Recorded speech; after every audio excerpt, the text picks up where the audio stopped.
Hey, what's up guys? Welcome to Lara Tips. In today's video, I'll be showing you how to send push notification in the browser. And let me show you how it looks like.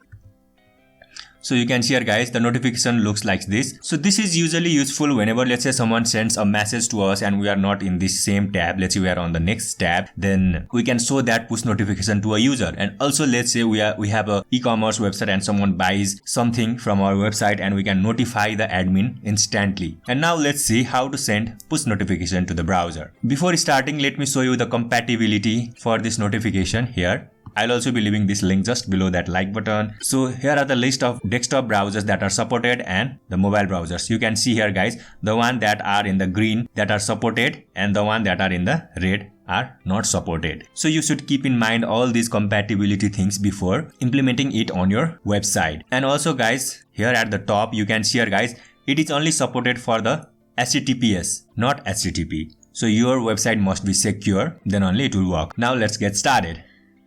So here, this is the push.js website and you can install it by using npm or bower, but we'll use a simple CDN.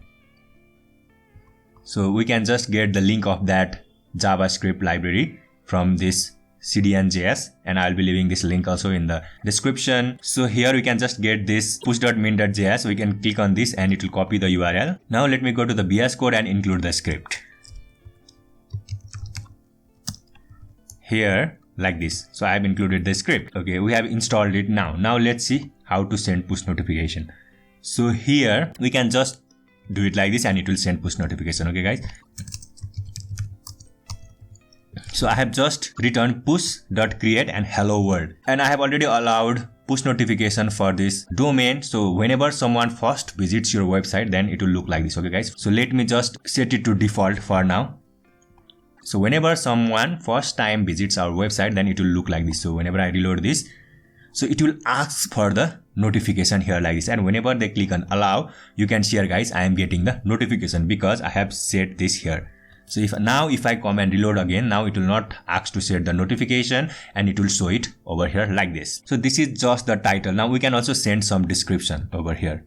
So we can see here body like this, and also I'll show you one trick guys. So if you type lorem and let's say 10, then it will generate 10 words.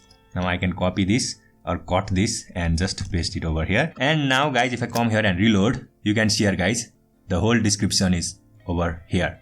The title is there, hello world, and this is the description, and this one laravel8.test is the domain name. And if we go here guys, here in the options and configuration, so we can see here guys a list of all the configuration that we can do and all the callbacks. And also let me just go back one more time, and here you can see here guys, we can also pass the icon, but I passed the icon but it didn't work, so I'm not showing you guys here. Okay, and the timeout is how long should that notification be visible. So this is number of milliseconds. Okay, now let me just do it for let's say 2 seconds.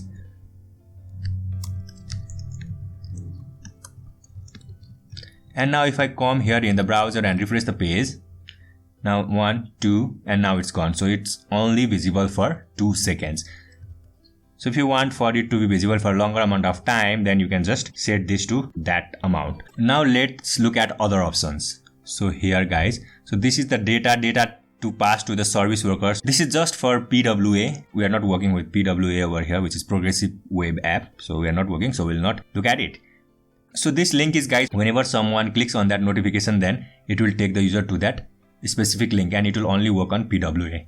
Now this is require interaction, means when set to true, the notification will not close. Okay, before notification would just show up and it will just close after some time, but whenever we write this require interaction to true, then it will not close. Okay, let me just say here require interaction to true like this.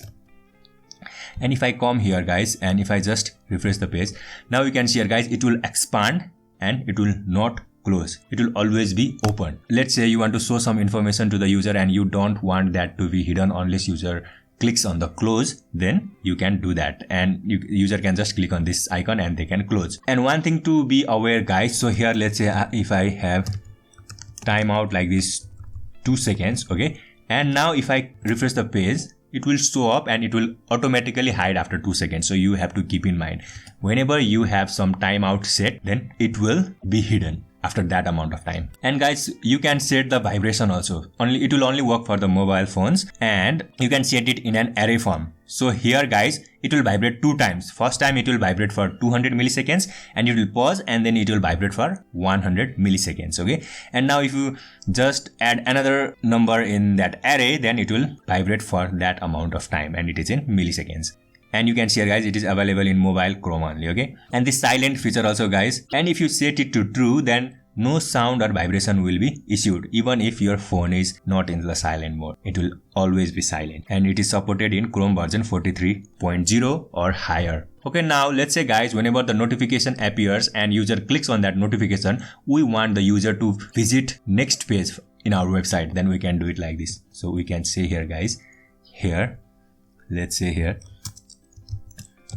on click, and we can say here location.href equals to, let's say we want them to visit to our home page. Okay, now if I come here and refresh the page and click on this, now we can see here guys, it is taking me to the home page. Okay, now let me go back. So you can do this whenever someone clicks, then this event will get triggered. And now guys, there are others also. Whenever user close the notification or some error occurs or the notification is just shown, then we can also do something. But these close and on show are obsolete, so no need to use those. We can just use this on click and on error. And also guys, let me show you one more thing. Suppose let's say the user have disabled the notification, then the notification will not show in the browser. Now let's see how to tackle that. So guys, here, if I say block, okay, whenever first time the notification appears and user click on block, then what happens? So here, so if I reload the here, now we can see here guys, it is blocked and no notification is showing here, and it is saying here uncaught in promise, permission request declined, which means that it will just return a promise, and we can catch that error here. So here, and this thing is not even mentioned in that documentation. I just saw that it was returning a promise, so in the promise we can catch the errors. So let's try to do that. Error, and we'll just say log error like this. Okay. Now if I come here guys and refresh, now we can see here guys, we can see that this console logged message over it. This is not in red color. Okay. And now if I just say here alert, please enable notification like this, and if I come here and refresh, now we can see here guys, we can see this please enable notification message for the user. But we don't want to show this message to the user. What we can do is, whenever a user has blocked the notification, then we can show our own notification to the user, not the push notification. We can just create a UI internally, and whenever the notification is blocked, we can tell the user to enable the notification, and we can show the proper notification message to the user that we want to show, which can be such that someone has ordered a product from our website, something like that. So that's it for this video guys. I hope you enjoyed this video. If you enjoyed this video, then please don't forget to hit that thumbs up button, and also hit subscribe button if you want to see more videos like this. Thank you for watching. Have a great day. Bye.